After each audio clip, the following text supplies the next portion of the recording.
저희가 마가복음 강의 17번째 시간을 하고 있는데요. 오늘 본문을 보면서 우리가 사는 세상을 생각하게 됩니다.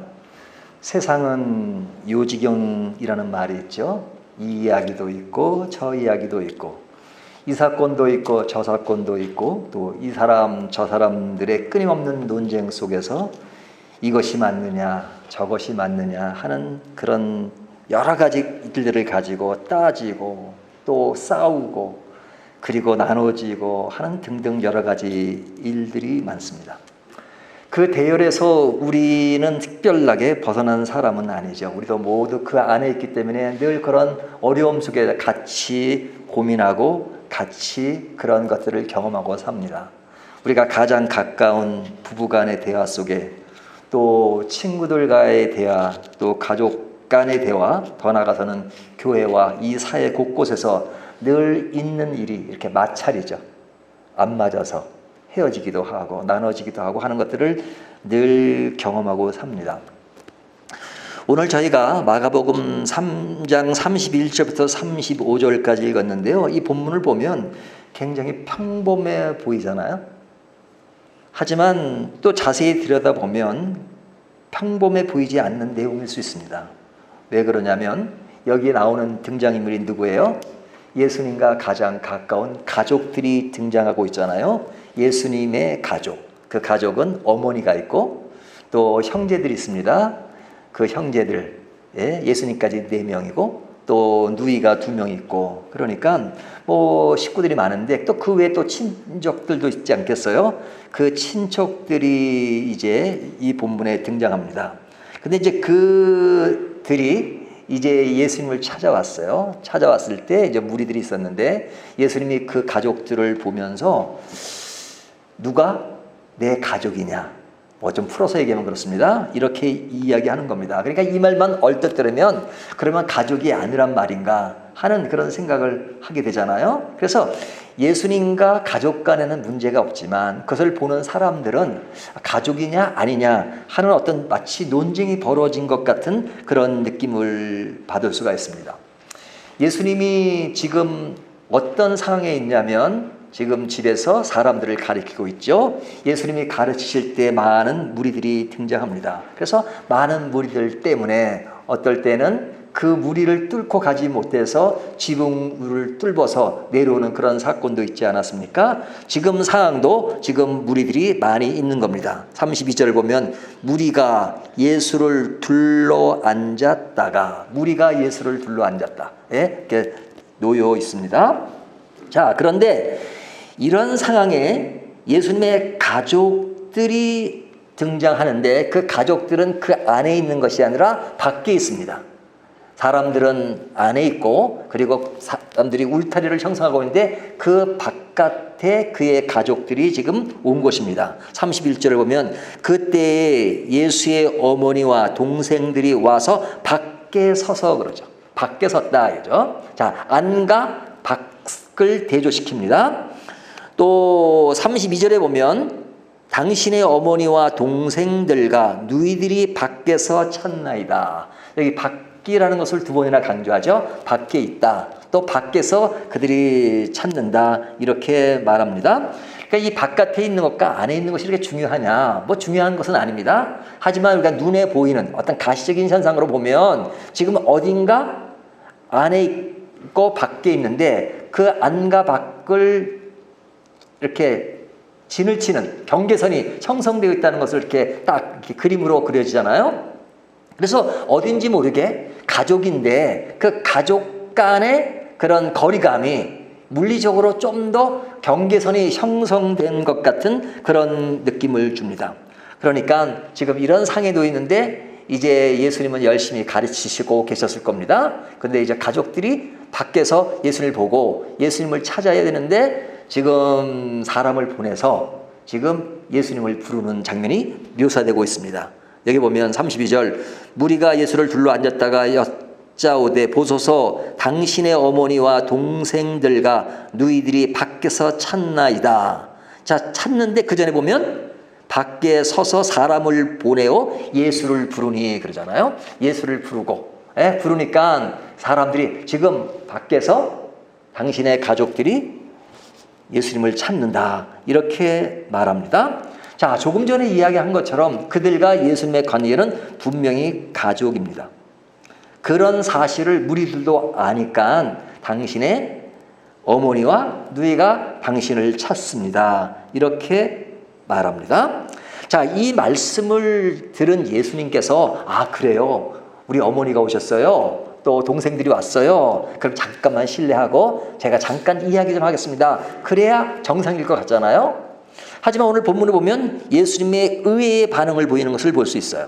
33절을 보면 대답하시되 누가 대답하시는 거예요? 예수님이 누가 내 어머니며 동생이냐 하시고 지금 예수님이 이렇게 말씀하여 무리를 보고 누가 내 어머니며 내 동생이냐 이렇게 말합니다. 그러니까 이 말의 뉘앙스가 지금 그 어머니와 동생을 부정하는 듯한 그런 느낌이 오잖아요. 우리가 한국 성경으로 읽어도 누가 내 어머니며 내 동생이냐 이렇게 말씀하시는 것을 보고 예수님이 자기 가족에 대해서 이렇게 좀 매정하게 무정하게 말씀하시는가 뭐 그런 생각을 할 수 있단 말이죠. 하지만 그건 우리들의 생각이고 실제로 예수님이 가족을 무시하거나 그러지 않죠. 그 뒤에 보면 예수님께서 34절에 둘러 앉은 자를 보시며 이르시되 내 어머니와 내 동생들을 보라 이렇게 말씀하시죠. 그것을 보면 그냥 가족을 무시하지 않죠. 내 어머니와 동생들을 보라. 가족 간의 어떤 그런 관계를 끈끈하게 가지고 계신 것은 분명합니다. 하지만 그 뒤를 이어가는 말씀을 보면 어딘지 모르게 가족 간의 어떤 물리적인 것은 문제가 없는데 지금 예수님과 가족 간의 관계 속에서 좀 뭔가가 좀 얘기될 것이 있을 것만 같은 그런 느낌을 주잖아요. 35절 보면 누구든지 하나님의 뜻대로 행하는 자가 내 형제요 자매요 어머니이니라. 자, 이런 상에서 사람들에게 진짜 내 어머니와 형제는 누구냐? 하나님의 뜻대로 행하는 자가 내 어머니며 동생이다. 이렇게 말씀하잖아요. 그러니까 지금 상황이 실제 가족과의 관계가 가시로 보여지고 그런 상황 속에서 누가 내 어머니며 동생이냐 그러면서 주님의 뜻대로 행하는 자가 내 어머니며 동생이다. 이렇게 말씀하시는 겁니다. 그러니까 이 말씀 속에는 어떤 심오한 뭔가가 있는 거예요. 하지만 그 가족의 입장에서 보면 좀 서운할 수 있죠. 그렇잖아요? 우리가 영화나 드라마를 보면 그런 내용들이 나오죠. 부모가 자식들을 교육시키기 위해서 굉장히 열심을 다해요. 근데 그 부모는 너무너무 가난해요. 그래서 애가 다니는 학교 앞에서 노점상을 합니다. 그러니까 그걸 하루하루 벌어가지고 그래도 어려운 가운데 자녀 교육을 시키는 거예요. 근데 그 자녀가 학교 끝나고 친구들과 나오는데 그 엄마가 반가워서 얘기를 하면 그 딸이 또 아들이 친구들이 누구야? 그러면 몰라. 이렇게 딱 외면할 때가 있죠. 왜? 그런 어머니가 좀 수치스러운 거예요. 창피한 거예요. 그래서 아니야. 뭐 그런 경우가 있잖아요. 그랬을 때 그 부모의 마음이 얼마나 아프겠습니까? 옛날에 그 어떤 집에 불이 나가지고 그 엄마가 딸을 살리기 위해서 그냥 얼굴에 화상을 다 입었어요. 그러니까 평생 화상의 얼굴을 가지고 살았죠. 근데 그 딸은 그 엄마가 그렇게 싫었어요. 그 얼굴이. 사람들과 같이 만나면 진짜 그 엄마라는 것을 그렇게 막 알려주기 싫어서 굉장히 힘들었던 그런 뭐 예화가 하나 있었는데, 그 나중에 그 딸이 그 엄마의 그 화상이 자기를 위해서 그렇게 됐다는 걸 알고 그것을 달리 보게 됐다는 그런 이야기도 있는데, 그러나 그걸 모를 때는 그 엄마를 사람들에게 소개하지 않으려고 그러고 학교 오는 것도 오지 말라고 할 정도로 그렇게 무시를 했단 말이죠. 그러면 얼마나 속상하겠어요. 근데 지금 예수님의 가족이, 예수님께서 누가 내 어머니며 내 동생이냐 이렇게 이야기하면 가족의 입장에서는 되게 서운해할 수도 있단 말이죠. 자, 그러면 왜 예수님의 가족이 예수님을 찾아왔고 그를 부르는 것일까? 지난 주일에 우리가 살핀 대로 예수님의 가족들이 예수님을 보고, 뭐 직접 본 건 아니지만 소문을 듣고 반응한 것이 있죠. 지난주 21절을 보면 그 가족들이 뭐라고 얘기합니까? 3장 21절을 보면 예수의 친족들이 듣고 그를 붙들러 나오니 이는 그가 미쳤다 하밀어라. 그러니까 예수님이 미쳤다 그래요. 예수님이 막 식사도 하지 못할 만큼 겨를없이 바쁜 그런 상황, 그런 소문을 듣고 그들이 하는 말이 미쳤다 하미로다. 그러니까 그 친족들이 예수님을 보고 미쳤다라고 말해요. 그러니까 그 미쳤다는 그 말 속에는 뭐 그냥 어떤 그 가십이나 그냥 어떤 안 좋은 그런 차원에서 얘기한 건 아니겠죠. 안쓰러운 차원에서 얘기한 거겠죠. 그러니까 이런 예수님이 너무 안쓰럽기 때문에 그들이 사는 동네가 어디였어요? 나사렛이었잖아요. 예수님 지금 어디서 좀 사역하고 계세요? 지금 상은 갈릴리예요. 나사렛 위인데 지금 갈릴리까지 이 친족들이 찾아온 겁니다. 어머니를 물론 그 다음에 형제들, 누이들까지 다 찾아왔어요. 그 외에 또 성경에 기록되지 않은 친족들도 더 왔던 것 같습니다. 근데 그들이 오려면 얼마나 먼 거리냐면 대략 한 50km 정도 되는 거리를 온 겁니다. 50km 되는 거리를. 그 먼 거리를 그 가족들이 왔어요. 누굴 찾아서? 아들 예수님, 또 형 예수님을 찾기 위해서 왔습니다. 그들이 예수님을 찾아온 이유는 여러 가지 생각이 많았겠죠. 특별히 마리아의 입장에서 보면 그가 성령으로 잉태된 분이 예수님인 걸 알고 있잖아요. 그러니까 예수님이 태어날 때부터 여러 가지 상황 사건을 볼 때 이 아들이지만, 육신으로는 아들이지만 보통 분이 아니라는 것은 어느 정도 감은 잡고 있었죠. 그러나 그런 감을 잡고 있다고 실제 생활을 하고 어린 시절을 같이 보내고 그리고 지금은 나가서 그냥 활동을 하는데 그냥 안 좋은 소문이 계속 들리는 거예요. 얼마나 바쁜지 식사도 제대로 못하고 그 다음에 늘 병자들이랑 살고 뭐 제자들하고 택했는데 그 제자들이 뭐 그냥 예수님을 잘 모시고 그래서 뭐 먹을 것을 충분히 주는 것도 아니고 어떨 때는 진짜 힘들어하는 그런 소식을 많이 있을 거라고 생각하지 않았겠어요? 예수님 스스로도 인자는 머리 둘 곳이 없다 이렇게 말씀하신 것처럼 늘 다니면서 다닐 때 그런 겪어야 되는 많은 어려움들이 있지 않았겠어요? 그러니까 그런 어려움 속에서 지내는 예수님을 보니까 너무너무 딱한 거죠. 그러니까 아니 지금 우리가 잘 사는 집은 아니지만 그래도 저기 있으면은 그냥 편하게 있을 텐데 그냥 다니면서 어려운 그 일들을 행하는 것을 보며 마음이 안타까웠단 말이에요. 특별히 그 동생들은 아직까지 예수님이 누군지도 잘 몰라요. 형이라는 것밖에 모르고 그냥 그를 예수님으로 믿질 않았단 말이죠. 그러니까 예수님의 동생이 형을 보면서 비아냥거리는 사건들이 많이 나오잖아요. 형님은 여기서 이렇게 있을 때 뭐 하십니까? 그 형님이 설교하면 그 설교가 어려워가지고 사람들이 듣습니까? 뭐 이렇게까지 말한단 말이죠. 그러니까 예수님의 제자들, 70제자 중에 여러 사람이겠죠. 그들이 예수님을 떠나지 않습니까? 그러니까 여기 있지 말고 그냥 저기 예루살렘으로 가서 활동을 좀 하세요. 시골에 섞지 마시고. 뭐 그런 비아냥거리는 이야기를 동생들이 했단 말이죠. 형이 누군지를 잘 모르는 거야. 근데 그래 형제니까 그냥 형제로서의 안쓰러운 그런 마음을 가지고 그의 어머니를 따라서 먼 거리를 왔습니다. 와서 보니까 진짜 식사할 겨를도 없이 바쁘게 지내고 열심히 가르치니까 그냥 빨리 불러서 데리고 집으로 데려가야 되겠다. 뭐 그런 생각을 가지고 이 가족들이 온 겁니다. 혼자도 아니고 같이 데려가려면은 온 가족이 총 출동해야 되지 않겠어요? 그러니까 가족으로서 안쓰러운 마음을 가지고 예수님을 찾아온 겁니다. 자, 이런 마음의 동기는 좋은 거예요, 나쁜 거예요? 가족이라면 당연히 좋은 거잖아요. 아마 우리들도 우리 가족 중에 자녀나 또 우리 부모가 그렇게 어려움을 겪으면 가만히 있을 사람이 어디 있습니까? 그런 마음을 가지고 어떻게든지 그 어려움을 벗어나기 위해서 온갖 노력과 힘을 쓰지 않겠어요? 자, 이런 장면이 오늘 본문에 쭉 묘사가 되었습니다. 자, 이런 묘사를 보며 우리는 어떤 마음으로 이 본문을 보게 되나요? 우리는 이 가족들이 느끼는 이 감정 정도는 못 느낄지 모릅니다. 특별히 예수님과 관계 있어서 우리는 예수님이 하나님의 아들이시고 우리를 구원하시는 것을 너무 분명히 믿고 있잖아요. 하지만 매일의 생활 가운데서 그분이 나에게 어떤 분인가, 또 그분을 어떻게 우리가 대하고 있는가, 우리가 말로 하는 것 말고 실제 생활 가운데 그분에 대한 인식과 또 생각이 어떤가 하는 것들을 자세히 들여다보면 사실은 이 가족들이 가졌던 자기 중심적인 입장에서 생각을 할 때가 있죠.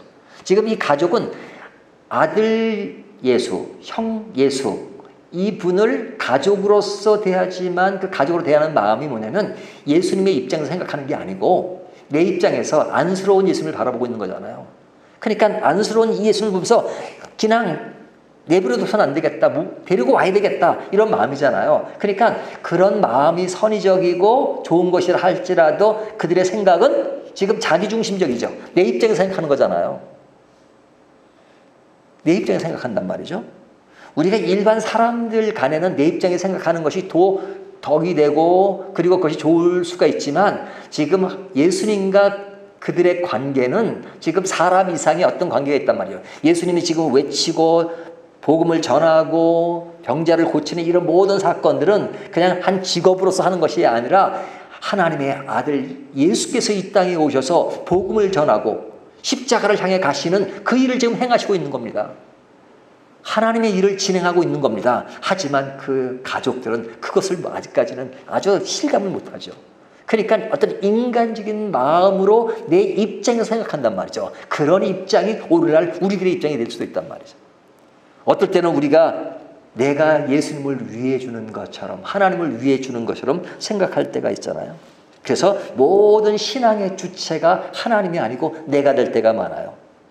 그러니까 마음으로는 생각으로는 그렇게 하지 않지만 그러나 하나님이 내 마음에 들면 협조하고 내 마음에 들지 않으면 협조하지 않겠다라는 것이 아주 잠재되어 있죠. 자기도 모르게. 그래서 모든 신앙의 중심이 내가 될 때가 많아요. 그래서 내 입장에서 하나님의 일을 생각합니다. 하나님의 생각이 무엇이냐를 알고 그 뜻을 따라 순종하겠다는 것보다는 순종이 우리의 신앙의 핵심 포인트가 아니고 내가 내 길을 가야 할 텐데 그 일에 대해서 하나님이 나를 어떻게 해 주실 것인가? 주체는 누구예요? 내가 주체가 되고 내가 가는 길을 잘 보시고 좀 해주십시오. 안 해주면 서운해합니다. 그렇게 하잖아요. 그러니까 매일매일 하나님 내 길을 좀 따라와 주십시오. 이겁니다. 근데 여러분 이것은 신앙 가운데 나타나는 게 너무 자연스러운 현상이라고 생각할지 모르지만 성경은 이런 것을 불신이라고 그래요. 다른 게 불신. 예수 안 믿는 사람들의 얘기는 할 필요도 없죠. 아주 안 믿으니까. 하지만 믿는다고 하지만 이 가족들이 보여준 것처럼 항상 내가 중심이 되어서 내가 하나님을 위하고 내가 하나님을 조종하고 내가 원하는 대로 하나님이 따라오기를 바라는 것. 이것이 신앙의 중심이 될 때가 있어요. 근데 그 자세는 너무 좋아 보이잖아요. 가족들이 보여줬던 것처럼. 그러니까 그것이 불신앙이라고 생각하지는 않는단 말이죠. 하지만 자세히 들여다보면 그것이 하나님이 원하는 뜻이 아니에요. 오늘날 우리 신앙의 순종이란 말은 구시대적인 언어가 돼버렸습니다. 이제는 순종을 요구하는 신앙이 아니라 이제는 내가 마치 하나님을 만들어 드리는 것처럼 그렇게 생각할 때가 너무너무 많죠. 내가 이 정도 헌신하면 이 정도 대가는 받아야 되지. 조건부적인. 그러니까 신앙의 주체가 주님이 아니라 내가 되어버린 요소가 오늘날 우리들에게도 많이 지배하고 있다는 것입니다. 그것이 가족들이 가졌던 상황과 같은 것이죠. 지금 예수님의 가족들이 예수님께 찾아왔을 때 예수님이 지금 처한 상황은 어땠습니까? 31절을 보면 그때 그러죠. 그때 예수의 어머니와 동생들이 그때가 언제입니까? 그 앞에 보면 그때 어떤 사건이 있었어요?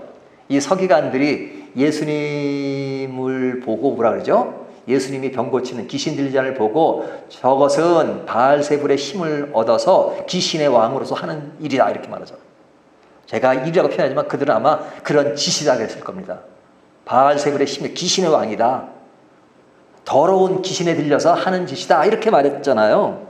그러니까 예수님은 지금 무리들이 모였지만 상당히 많이 공격을 당하고 있는 입장에 있었습니다. 그때 뿐만 아니라 사람들이 종교 지도자라는 사람들이 예수님을 죽이려고 했잖아요. 지금 죽일 계획을 세우고 있단 말이에요. 어떻게 해서든지 예수님을 죽일 계획을 세웠다는 것이 우리가 지난 본문에서 충분히 살펴보았잖아요. 자, 예수님은 이런 위협을 받고 있었어요. 죽이려고 하고, 그리고 막 그냥 덮어 씌우고, 그런 가운데, 그럼에도 상황 속에서도 사람들은 몰려오는 겁니다. 무리들이 몰려오니까 예수님은 가르치시고, 그리고 병자를 고치시고, 계속해서 그 십자가를 향한 길을 계속 가시고 계신 겁니다. 얼마나 바빴는지, 여기 식사를 거를 만큼. 예? 그래서 성경 자체가 식사를 거른다. 라고 이야기할 정도로 지금 굉장히 바쁘게 일을 하고 계신 겁니다. 예수님은 그 십자가를 향해서 지금 어떻게 보면 고달프고 외롭고 힘든 상황 속에서도 그 길을 가고 있는 겁니다. 자, 그 길을 갈 때 가족들이 와서 염려를 해주고 고생 많다고 그냥 등어리를 두들겨주고 그러면 굉장히 힘이 되지 않겠어요? 그러니까 어찌 보면 예수님은 지금 외로운 그때 가족들이 온 것은 너무너무 또 기뻐해야 될 상황인지 모르겠습니다. 인간적으로 보면. 그리고 너무너무 나 외로웠는데 어머니가 오셨군요. 어머니 너무너무 감사해요. Thank you very much. 뭐 이렇게 될 거 아니겠어요? 하지만 예수님은 이렇게 찾아온 가족에 대해서 어떤 반응을 보이셨다고 말씀드렸죠? 33절을 다시 봅니다. 대답하시되 누가 내 어머니며 동생들이냐 하시고, 자, 이런 상황에 찾아온 가족들에 대해서 누가 내 어머니며 동생들이냐, 이 이야기 속에 뭐가 담겨있죠? 예수님은 그 가족들이 예수님에게 행하는 그런 위로와 격려를 받고 싶지 않으셨다는 거예요. 예수님은 가족들이 생각하는 그런 입장에서 그 격려가 잘못되고 그 위로가 잘못됐다는 것이 아니라 예수님은 지금 그들에게 받고 싶은 것이 그것이 아니었다는 거예요. 예수님이 끼니를 거르니까 끼니 걱정을 해주는 그 가족을 원하신 게 아니었어요. 예수님이 진짜 원하는 것은 그것이 아니었고 다른 것이었어요. 그래서 예수님이 35절에 가면 뭐라고 말씀하시죠? 35절을 다시 봅니다. 누구든지 하나님의 뜻대로 행하는 자가 내 형제요 자매요 어머니이니라. 자, 여기에는 그 가족을 포함해서 그 앞에 모인 사람들을 다 포함해서 하는 이야기가 누구든지 내 형제요 자매요 어머니가 될 수 있는 자가 누구냐? 그것은 이 전제가 필요한 겁니다. 하나님의 뜻대로. 하나님의 뜻대로. 하나님의 뜻대로라고 하는 것이 예수님이 강조하고 있는 겁니다.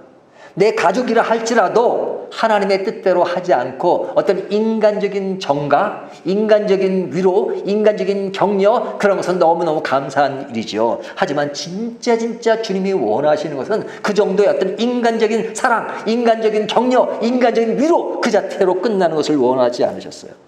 예수님이 진짜 원하는 것은 오늘날 누구를 막론하고 항상 우리들에게 하나님의 뜻대로 행하는 것, 이것을 강조하고 있는 겁니다. 너희 자신 스스로가 염려가 돼서 너희 자신의 어떤 감정으로 위로를 해주는 것은 너무너무 감사하지만 그것이 주님이 원하는 것이 아니에요. 주님이 그 정도의 어떤 감성을 처리하지 못할 만큼 작은 분이 아니세요. 여러분들이 하나님을 위해 주지 않으면 하나님의 일을 못하실 분처럼 약하신 분이 아니에요. 여러분들이 헌신하지 않고 여러분들이 뭔가 해내지 않으면 하나님이 못하실 분이 아니에요. 모세가 없으면, 바울이 없으면, 다윗이 없으면 하나님이 하나님의 일을 못하실 분이 아니에요. 어떤 사람, 어떤 단 한 사람도 하나님을 호응하지 않는다 할지라도 하나님은 그 길을 가실 수 있는 분이에요. 근데 그 부분을 사람들이 착각을 해요. 내가 선의적으로 행하는 일이 있으면 그것이 하나님을 위한 것처럼 생각할지 모르지만 하나님은 우리들에게 이렇게 말씀하십니다. 그래, 좋아. It's good. 하지만 내가 원하는 것은 하나님의 뜻대로 행하는 너희들을 원해. 하나님의 뜻대로. 가족 좋지. 가족.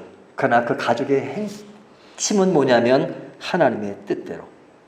하나님의 뜻대로 그것이 내 가족을 입증하는 증명서야. 가족뿐이라 모든 사람들이 하나님의 뜻대로 행하는 것. 그렇다면 하나님의 뜻대로가 아니면서도 가족이 될 때 진짜 곤욕스럽죠. 그렇지 않겠어요? 왜 곤욕스러우냐? 관심사가 다르기 때문에 그렇습니다. 하나님의 뜻대로가 공통분모로 있지 않으면 같은 교인이라 할지라도 같은 식구를 할지라도 또 같은 여러 가지 그런 울타리 안에 있다 할지라도 관심사가 다르고 가치관이 다르면 가장 가까운 부부라 할지라도 가장 가까운 자녀와 부모의 관계를 할지라도 가치관이 틀리면 그것처럼 곤욕스러운 것이 없죠.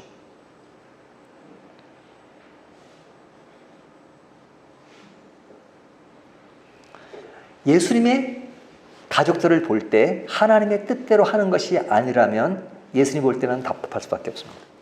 그렇죠? 또 가족들의 입장에서 볼 때는 하나님의 뜻대로가 아닌 자기의 뜻대로예요. 자기의 뜻대로 예수님이 하는 상황을 보면 답답하죠. 서로 답답해요. 근데 그 답답함이 형성되는 그 다른 점이 뭐냐?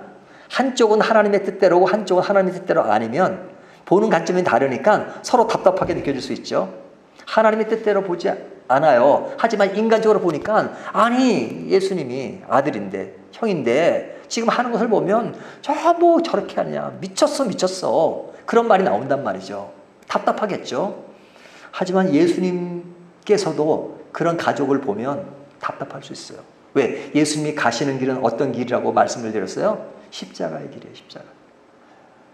사람들의 죄를 구원하기 위해서 메시아로 이 땅에 오셨고 그리고 그 길을 가기 위해서 지금은 점점 그 길을 좀 더 가까이 가는 일들을 행하고 복음을 전하시고 병자를 고치시고 사람들을 이렇게 알려주시고 그래서 그 길을 지금 끊임없이 가고 계신데 그 십자가의 길을 바라보지 못하고 그냥 가족 간의 어떤 연민, 위로, 격려 그 정도 선에서 그냥 아들을 위하고 그런 정도로 생각한다면 답답하시지 않겠어요?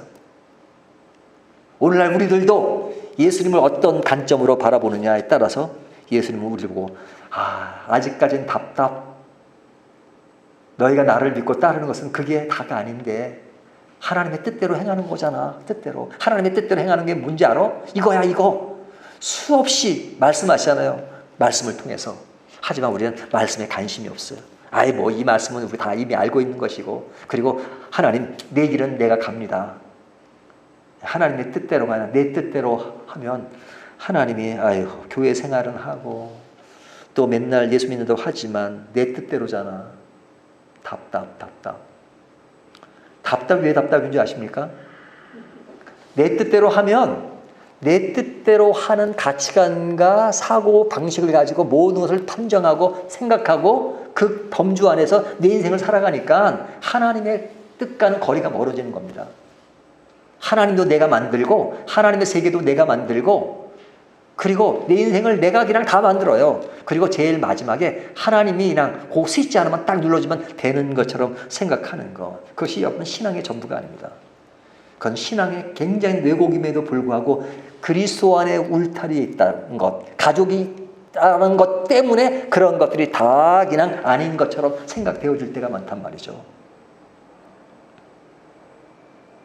그래서 주님은 형제, 가족, 맞아.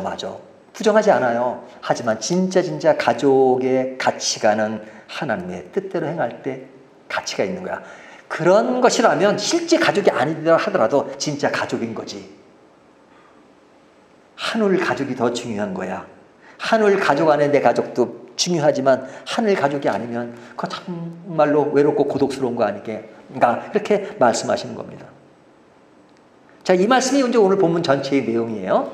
내용인데 이 말씀을 우리가 근거로 해서 우리가 나중 일을 좀 생각해보면 달라지는 그런 형제들의 모습을 볼 수 있죠. 예수님의 형제 4명이잖아요. 그런데 우리가 4명이라는 것을 성경이 이야기를 합니다. 요셉, 시몬, 유다, 그다음에 누구죠? 야고보. 그렇죠? 4명의 형제가 있는데 우리가 이미 성경의 위대한 인물로 2사람을 알고 있죠. 그 사람이 누구죠? 성경을 쓴 2 형제가 있죠. 야고보가 야고보서를 썼죠. 또 한 형제 유다가 성경 한 권을 썼죠. 유다서를 썼죠. 그러니까 유다서도 예수님의 육신의 제자고, 제자가 아니라 동생이고, 그리고 야고보도 예수님의 동생입니다. 근데 이 2사람이 성경을 썼다는 것은 예수님이 누구신지를 알았다는 거죠. 형님이 옛날엔 육신적인 형으로만 생각했지만 나중에 그분이 진짜 누군가. 그래서 성경 야고보서를 읽어보고 그 다음에 유다서를 읽어보면 진짜 예수님이 하나님의 아들이시며 이 땅에 오신 것이 십자가를 지기 위해서 우리를 구원하신 메시아로서 그분을 이해하고 성경을 기록한 것이죠. 근데 그 성경을 자세히 보세요. 야고보서에 보면 야고보서가 좀 의시되고 이 글을 내가 썼는데 이것은 내가 내 형 예수님을 생각하고 쓴 거야. 그러니까 예수님의 동생 야고보는 그렇게 말한 적이 단 한마디도 없어요. 성경을 자세히 보세요. 야고보는 이렇게 말한다. 예수 그리스도의 종 야고보는 동생이라고 말하지 않아. 유다서는 어떤 줄 아세요? 유다가 이렇게 얘기합니다. 첫머리에 보면 유다가 이렇게 말합니다. 내 형제 야고보는 이렇게 말해요.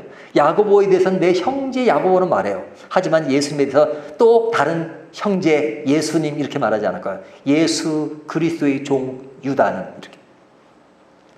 예수님을 형이 이렇게 말하지 않고 예수 그리스도의 종이라고 말하는 것은 예수님이 나의 뭐라는 거예요? 주라는 거잖아요. 주인이시라는 거잖아요. 그들은 예수 그리스도의 형제지만 그러나 예수 그리스도의 종으로서 예수님이 하나님의 아들이시며 구원주시며 우리의 죄를 구원하러 오신 위대하신 크신 높으신 하나님이라는 것을 증명하고 있는 겁니다. 그들이 하나님의 뜻대로 사는 삶으로 전환되었을 때 예수님을 바라보는 시각이 완전히 달라졌죠. 그 전에는 그냥 형제로서 안타까운 형님이었지만 그분이 안타까워하는 그것이 아니라 내가 누굴 지금 안타까워하고 있어. 하나님이 내가 죄인이라고 쓰고 안타까워하시는 그것을 보고 하나님 앞에서 이제 나는 죄인입니다. I'm sinner. 그리고 손들고 항복하고 나가면서 이제는 주님의 뜻대로 주님이 행하신 뜻대로 순종하고 가겠습니다. 이제는 내가 죄인을 깨닫고 나를 구원하신 주님을 믿고 갈아가는 것이 내 인생의 가장 아름다운 것인 것을 알겠습니다. 이것이 신앙입니다. 여러분, 우리가 신앙에 있어서 내가 나서야지만 되는 것을 너무너무 많이 배웠어요. 우리가 구원은 은혜로 된 것이고 공로로 된 것이 아니라고 말은 하지만 그러나 내 생활 가운데 공로가 나를 지배하는 것이 너무너무 많습니다.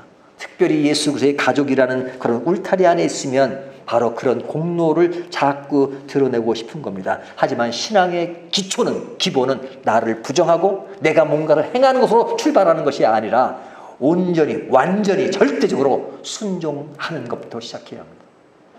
하나님의 뜻대로. 하나님의 뜻대로라면 가던 길을 멈추라면 멈추겠습니다.